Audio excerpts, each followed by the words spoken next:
আমরা কোন জায়গাগুলিতে তাদের উপর নির্ভরশীল সেই জায়গাগুলি আমাদের স্বনির্ভর হওয়ার চেষ্টা করা। আমি ভাই গালাগালির পক্ষে না, আমি আমাকে প্রস্তুত করার পক্ষে। প্রয়োজনে প্রতিটি মানুষ প্রশিক্ষণ নেবে দেশ রক্ষার জন্য, সামরিক প্রশিক্ষণ যদি প্রয়োজন হয় সেটা নিয়ে নেবে। দ্বিতীয় হচ্ছে আমরা যাতে পরমুখী না হই, পরের উপর নির্ভরশীল না হই, সেইভাবে আমাদের অর্থনীতিটাকে গড়ে তোলা। যদি সেটা গড়ে তুলতে পারি, দেখেন ভারত কিন্তু অনেক সুবিধা আমাদের কাছ থেকে নিয়েছে। আমরা যে সুবিধাটা পেয়েছি তার চেয়ে অনেক গুণ বেশি কিন্তু ভারত আমাদের কাছ থেকে নিয়েছে। এখানে ন্যায্যতার বিষয়টা ছিল না। আপনি করিডোরগুলি খেয়াল করে দেখেন, আপনি রোডস ট্রান্সপোর্টেশন এবং ট্রেন কমিউনিকেশন যদি খেয়াল করেন, নর্থ ইস্ট ইন্ডিয়ার সাথে যে যোগাযোগ, অর্থনৈতিক যে ব্যবস্থাপনা যদি খেয়াল করেন, তাহলে ভারত কিন্তু কোনো অংশে কম কিন্তু নির্ভরশীল না আমাদের উপর। আমরা এমন কিছু চুক্তি, এমন কিছু অবস্থা নিজেদেরকে বলতে পারেন যে ওদের ট্রাপের ভিতর পড়েছি, বা ওদের সাথে সঠিকভাবে আমরা মানে ওদের কাছে সঁপে দেওয়া যে ঘটনাগুলি, এই জায়গা থেকে যদি নিজেদেরকে রক্ষা করতে পারতাম, তাহলে ভাই একটা দেশের পররাষ্ট্র সচিব, মন্ত্রীও না, সে যে ড্রামাটা করে গেল এটা একবার চিন্তা করেন তো। আর এমনই একটা মানে আমরা হলাম যে সরকারি দলের লোক বলছে যে আমি ভারতের প্রতিনিধি। চিন্তা করতে পারেন যে আমি ভারতের বাংলাদেশের সংসদ নির্বাচনে ভারতের প্রতিনিধি, কত দুঃসাহস! এবং আমাদের দেশের পলিটিশিয়ানরা সেটা হজম করছে। হজম না করে আসলে কি করার ছিল? দুর্ভাগ্য হচ্ছে আগেই তো আমরা সঁপে দিয়েছি, হজম না করার তো পথ ছিল না। যদি হজম ব্যাপার হচ্ছে, আপনি যদি গত 3টা নির্বাচনের দিক খেয়াল করেন, বিনা ভোটে নির্বাচন, রাতের নির্বাচন, মারপিট করার নির্বাচন, এই নির্বাচনগুলিতে যারা অংশ নিয়েছেন তাদের নৈতিক মানদণ্ড কতটা শক্ত ছিল, নৈতিকতা কি ছিল সেটা বিবেচনায় আনেন। কিভাবে ভিক্ষা চেয়েছে শেখ হাসিনার কাছে, ভিক্ষার খুদ নিয়ে আত্মতুষ্টি এবং দলগুলিকে শেষ করেছে। একবার বিবেচনা করে দেখেন, নৈতিকতার পরাজয় নিজে নিজে ঘটিয়েছে।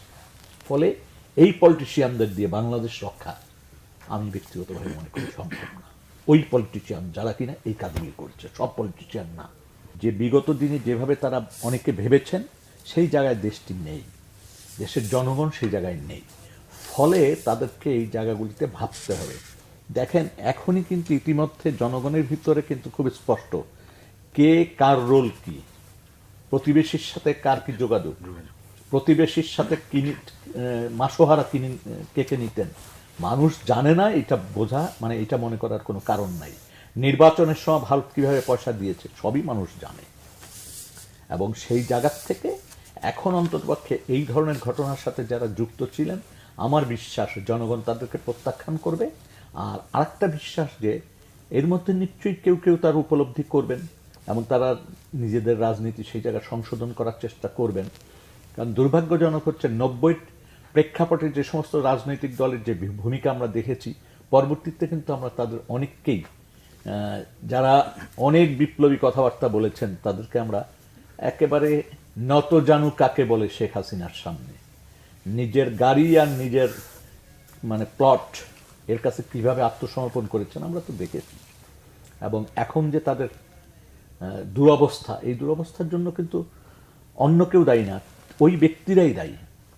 যেই ব্যক্তিরা এই যে হাজার হাজার মানুষকে গুম, হাজার হাজার মানুষকে ক্রসফায়ার, জুলাই আগস্টের মানুষকে যে হত্যা, সব দায় কিন্তু এদের। এরাকে অস্বীকার করতে পারবে না কেউ, কারণ এরাই তো এই জিনিসটাকে টিকিয়ে রেখেছিল। আজকে অনেকে সাধু সাজার চেষ্টা করছেন, তো দেখেন তো এই গত 3টা নির্বাচনে যারা প্রতিদ্বন্দ্বিতা করেছিলেন তারা কি জানতেন না যে রাতের ভোট সকালের ভোট রাত্রে হয়ে গেছে, আগের রাত্রে? তারা কি জানতেন না যে বাক্স চেঞ্জ হয়ে যাচ্ছে? এমনও তো ঘটনা আমরা জানছি যে নির্বাচনে, এর আগের নির্বাচনে বা লাস্ট নির্বাচনের টাকা, প্রধানমন্ত্রীর একটা ফান্ড সবার কাছে এবি ব্যাংকের টাকা চলে গেছে, এবং 1-2 টাকা না, কোটি কোটি টাকা। এবং সেটা আবার হাত বদল হয়েছে, কোনো টাকা চলে গেছে এই কর্মকর্তাদের পকেটে। নানানভাবে নির্বাচনকে কুলুষিত করা হয়েছে। এবং সেইখানে যারা পুলিশ কর্মকর্তা ছিলেন, সেনাবাহিনীর যে সমস্ত কর্মকর্তারা কিছু কিছু জায়গায় অতি উৎসাহী দায়িত্ব পালন করেছেন, এবং আরও মানে সিভিল আমলা যারা ছিলেন, এরা তো এই ভাগ বটোয়ারাগুলি করেছেন, পেয়েছেন। প্রধানমন্ত্রী এমপিদের টাকা দিচ্ছে, সেখান থেকে আবার তারা বকরা নিয়েছে। এই ঘটনাগুলি তো পাবলিকের চোখে দেখা, পাবলিক তো এই ঘটনা নিয়ে আলোচনা করে। এগুলি মানে আমার বা অন্য কারো কথা না, এই ঘটনাগুলি ঘটেছে। রাজনীতিটাকে কত বড় দুর্বৃত্তায়িত করেছে এরা। নিজেরা দুর্বৃত্তায়নের বিরুদ্ধে বলেছেন এক সময়, তারাই আবার নিজেরাই দুর্বৃত্ত পরায়ণ। এখন এই যে 3টা নির্বাচনে যারা অনিয়ম করছে, আপনি বলছেন গণমাধ্যমে প্রচুর রিপোর্ট হয়েছে, এইগুলা নিয়ে এদেরকে খুঁজে বের করার জন্য কোনো উদ্যোগ কি সরকারের আমরা দেখতে পাচ্ছি? আমরা বিভিন্ন সেক্টরে সংস্কার নিয়ে কথা বলছি। এত সমস্যা হয়েছে গত 15 বছরে, যদি বলেন তাহলে ওই যে কম্বলের মানে লোম বাস্তে কম্বল উজার, ব্যাপারটা এরকম। হেন জায়গা নাই যেটাকে ধ্বংস করা না হয়েছে। আপনি বিচার বিভাগের কথা বলবেন, এখন কিভাবে উল্টে যাচ্ছে বিচার, আমাকে বলেন। আমার প্রশ্ন একজন নাগরিক হিসাবে, যে একজনের 10 বছর দিলেন আজ থেকে 5 বছর আগে, আজকে আবার বলতেছেন খালাস। তার মানে ওখানে ত্রুটি ছিল, অথবা এখন যারা করছেন তারা ত্রুটি করছেন, দুইটার একটা। তার মানে এটা শেষ করে গেছেন। আসেন, পুলিশের কি ভূমিকা আমরা দেখেছি জুলাই আগস্টে, আমরা দেখেছি না আগ্রাসী কি ভূমিকা ছিল।